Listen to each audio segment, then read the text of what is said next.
Hello everyone, my name is Heather and welcome to the channel Bookables. Today I'm here to share with you a book haul because I've quite a lot. I do one of these every few months now because I don't acquire so many books, but at some point I'm like, oh my gosh, I need to film a book haul, and today is that day. But first, a word from the sponsor of this video, Book of the Month. So if you don't know what Book of the Month is, they are a book service for, you guessed it, us readers.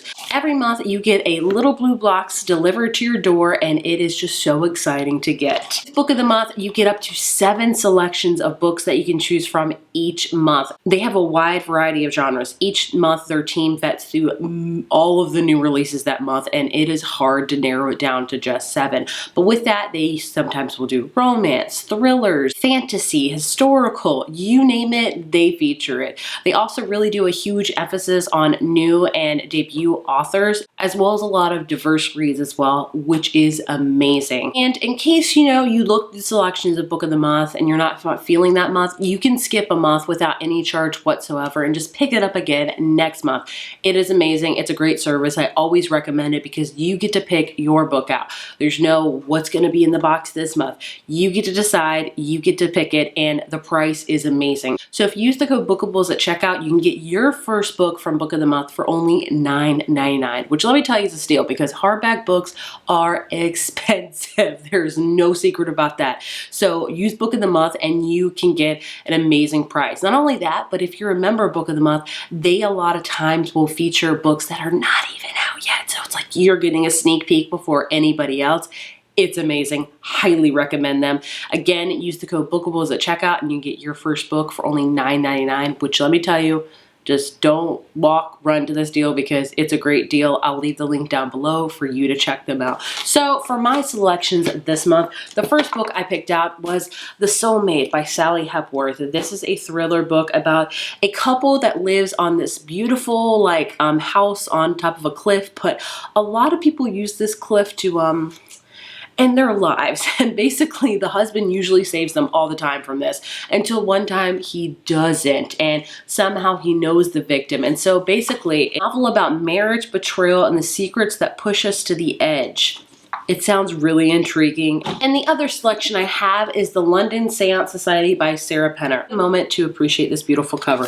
This is a historical fantasy book taking place in 1873, and basically it takes place in Victoria, London, and it's about a girl that's trying to find answers for her sister's death, and she goes into seance and things like that and all that kind of stuff. Sounds really amazing. So again, if you haven't heard of Book of the Month, check them out. You will not be disappointed. I love their service and always love working with them.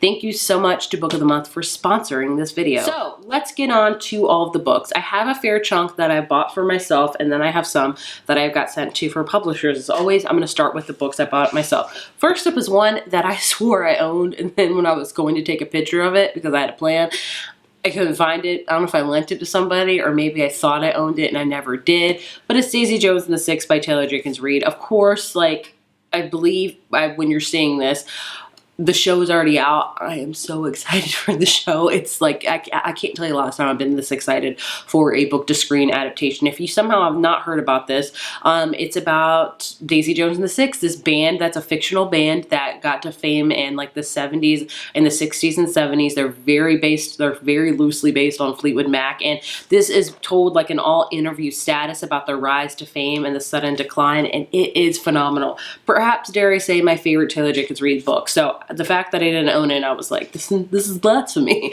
So I bought it. Then I have a few books I bought from mainly for TikTok reasons. Icebreaker, Hannah Grace. I've heard about this one a ton. This is a new adult, maybe adult, I'm not sure, but it's about a character named Anastasia who is a figure skater and she wants to be on Team USA for the Olympics. And then I think a facilities mishap means they have to practice with the ice hockey team, and she meets Nate, who is the captain of it. I don't know. Sparks fly, but Anastasia isn't worried because she can never like a hockey player, right? I've just heard a ton about it. I want to do this whole video of TikTok reads. Are they worth the hype? Speaking of TikTok, The Fine Print by Lauren Asher. This is all the buzz. I've already read it and I did enjoy it. I think it's okay. I don't know if it's worth the hype or not. Basically, this is book 1 in the Dreamland Billionaire series, and each book follows a different brother. This one follows Ronan, and their grandfather dies, who is kind of like Walt Disney, and basically like they're all have different jobs to fulfill in order to get money from their inheritance, things like that. Very steamy. It was okay. I didn't love it. Then 2 books I bought because I read the first book in this series. I read Love Light Farms by B.K. Borison, and there's 2 other books in the series, so I bought them. We have In the Weeds, and then we have Mixed Signals. Each book follows a different character from Love Light Farms, and Love Light Farms was just an amazing Christmas read. It's an indie one, and I was like, I want to buy more indie books, and I need to, so I bought them. They are huge, though. So I don't know when I'm going to get to them, but I'm excited about them. If you're just looking for feel-good romances, like, that's a great one. Then I also, actually my mom bought me this for Christmas, The Kiss Curse by Erin Sterling. This is the 2nd book in the X-Hex. I'm trying to save this for October. They are like about witches. It's about a character named Gwen. National competition leads to a very personal and very hot kiss. Both Wells and Gwen are determined to stay away from each other, convinced that their kiss was just a magical fluke. But when a mysterious new coven of witches comes to town and Gwen's powers begin fading, she and Wells must work together to figure out what these new witches want and how to restore Gwen's magic. It's like a great Halloween series that you shouldn't take too seriously. Then I bought a YA book, The Stolen Heir by Holly Black. This is her continuation on into the The Cruel French series, is that what it's called? Or the Heir of Magic and Folk series. I really enjoyed it. I did. So this one follows the younger brother of the main character in that book named Oak. And basically he is now the king of all the fairies and stuff like that. He's 17, and Oak is charming, beautiful, and manipulative. He's on a mission that'll lead him into the Ice Needle Citadel, and he wants Surin's help. I don't know. I don't know when I'm going to read this, but I wanted to buy it because I was like, I do want to read a little bit of YA this year, and this is one that I do want to read because I just remembered loving that series so much. And then the last book I did get for Christmas from my husband, it's the Harry Potter and the Order of the Phoenix illustrated edition. These are behemoths. I don't buy a lot of like special editions of books because I'm just not, but I do like the Harry Potter illustrated ones. Plus, you know, my kids might want to read these when they get older. I'm not ready for it now. They're too young. But and I just want them to have this because, I mean, it's awesome. And I did just do a rewatch of all the Harry Potter movies, and it's just a magical fun time. So I don't know which one. I'm going to have to read these one day, like the illustrated versions. Like, I've already read Harry Potter. I'm just going to have to, like, I just love the illustrated versions, but this one's a behemoth. I can't imagine what the last 2 are going to be like, because, whoa, is the 5th one the longest or the 6th one the longest? I don't know. Either way, moving on. I have a couple of thriller books I got sent to. The first one I got sent to by William Mora, The Last Word by Taylor Adams. This one comes out in April, I believe. I'm so excited for this one. Basically, we have this character that she reads this horror book and she like loathes this. She's like, I'm gonna write this scathing review, like, you know, on Goodreads or something. And the author hears about it and they're like, no, no, no. And so they reply back, and then strange things start happening in her home. Things start getting a little bit weird. She maybe thinks somebody's following her, and she's like, this couldn't be the author, right? It's just like every book reviewer's worst nightmare. It's why we don't tag any authors on one-star reviews. Know that. I don't know if she did or not, but don't do it. So either way, it sounds really creepy and very interesting, and I'm very excited for it. And then the other one I got sent to by Berkeley, I'm so excited, is How to Sell a Haunted House by Grady Hendrix. I read this in January, loved it, gave it a 5 out of 5. I love Grady Hendrix. He is a great horror author. Like, this one scared the crap out of me. Like, this one's basically about this character named Louise, and her and her younger brother are at odds, and they learn that their parents just suddenly died, and so they have to go to their home in Charleston, South Carolina to sell the house, and their mom was like this famous puppeteer, and they start to think maybe the house is haunted, maybe some puppets are coming to life, and oh my gosh, scared the crap out of me. Also made me cry too. Like, Grady Hendrix gets it. Like, I love this book. Could not recommend it enough. Was not expecting to be obsessed with it as much as I am, but I love it, and I'm so happy to have a copy of it. Then Bloom sent me a crap ton of L. Kennedy books. I believe I have a new one. It's called Misfit. I don't know much about it. A prep novel. It says, welcome to Sandover Prep, where the delinquents roam and you can't trust a soul. And I don't know much about it. I think it's like at a prep school thing, kind of like maybe an adult Gossip Girl. Then they sent me the Briar U series. So I think the first one is The Risk, I want to say. Then we have The Chase. Then we have The Play. These could be out of order, please forgive me. And then we have The Dare. So these are all like kind of new adult books, and I believe they just got new covers, which is why they're probably sending them all out. So each one of them is about a character in romance houses. I don't know much about it. I have read a couple of L. Kennedy books before, and I don't know if I jive well with her. I might try to read one of these and see, but I don't know. And then I have another big stack of books that Simon Teen sent me. So they sent out this box because all of these books I'm about to show you are upcoming or have already happened book to screen adaptations. A couple of them I have read. When You Were Mine by Rebecca Searle is the novel that inspired Rosaline, which is a film on Hulu. I have not watched. I have not read this either. Of course, the iconic Are You There, God? It's Me, Margaret. Judy Blume is coming out into a movie, and I love this little, like, this is just perfect for like a preteen. Then we have The Midnight Club by Christopher Pike. This is a series on Netflix, kind of by the same guy who did The Haunting of Hill House, stuff like that. And then It's Not Summer Without You by Jenny Han. This is the second book. This one will be coming out soon on Prime Video. On Prime, I don't know when exactly, probably in the summertime.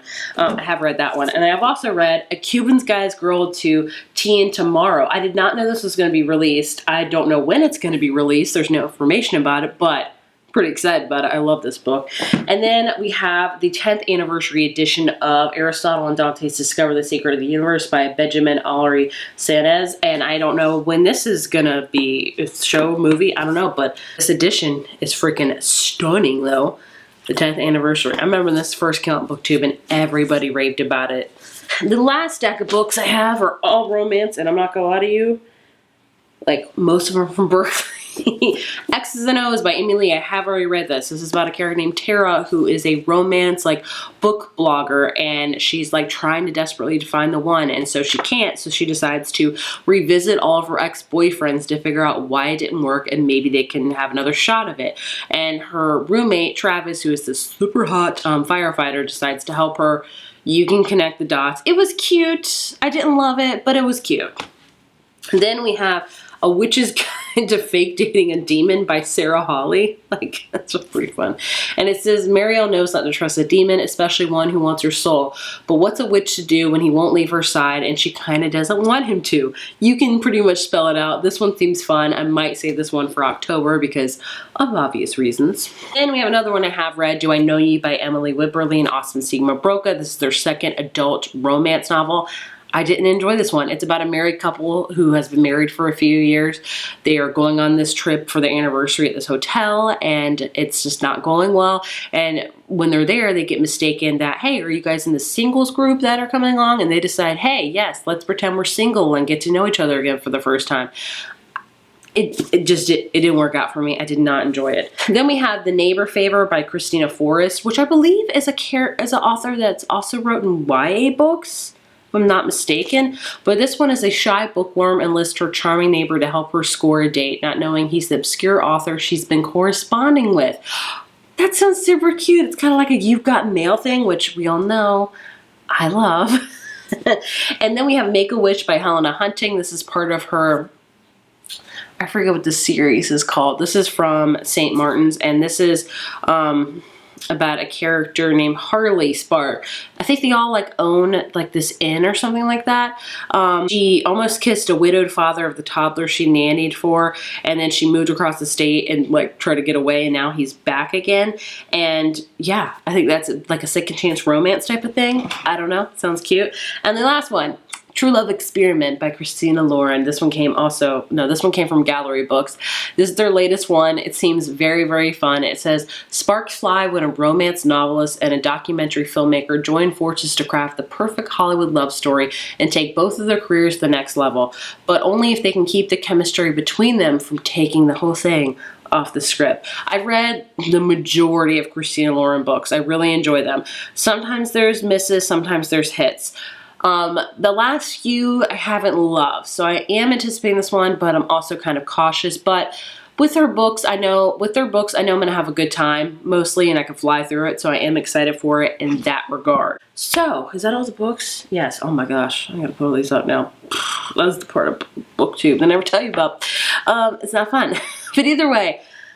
If you've heard any of these books, let me know if I should read them, should not. If you've read them, let me know. Again, check out Book of the Month. I will leave their links down below. As always, thank you so much for watching, and I'll see you in my next video. Bye.